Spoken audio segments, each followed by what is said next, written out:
So I've read and heard you talk about the relationship between infrastructure, debt, AI, energy, as a related set of issues, and I'd like to unpack it and start with your concerns or how you view, I think, is it $36 trillion or $37 trillion of U.S. debt, and how you manage debt that exceeds GDP.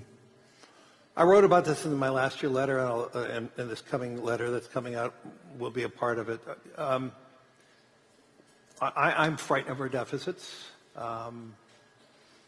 Our interest payments are now larger than what we're paying for defense.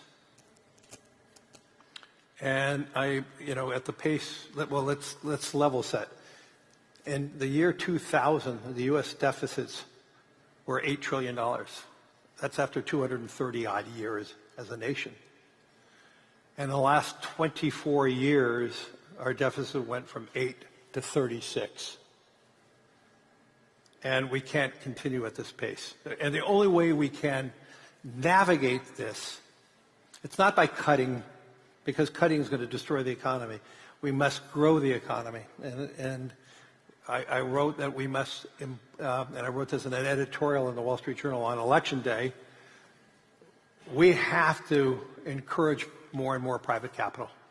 And this is why, if we can reduce the timing of permits, reducing regulatory burdens, we could have a real opportunity. There's huge pools of long-term capital that is looking to invest, whether it's in data centers or ports or other things like that, that throws off, a low double-digit return, mid-teens returns, that pension funds, sovereign wealth funds, insurance companies would love to be investing side by side. And so the key about our deficits, we have to change our mindset in the United States that we cannot have deficit financing building everything. We need to be, and that goes to also municipal financing, because we're taxing all the municipalities too, because we have such huge, it's estimated we have over $2 trillion as a country in deferred maintenance. And so the need to employ both private capital working alongside with the public sector is going to be tantamount for us to grow out of our deficits. And if we don't do that, our deficit's going to burden us and burden our children, our grandchildren. And it's going to really be the biggest impact. Let me just say one other thing. If there is ever a question on the vitality and the importance of the American dollar, that's where the deficits will really be impacted, because 40% of our deficits are financed by foreigners.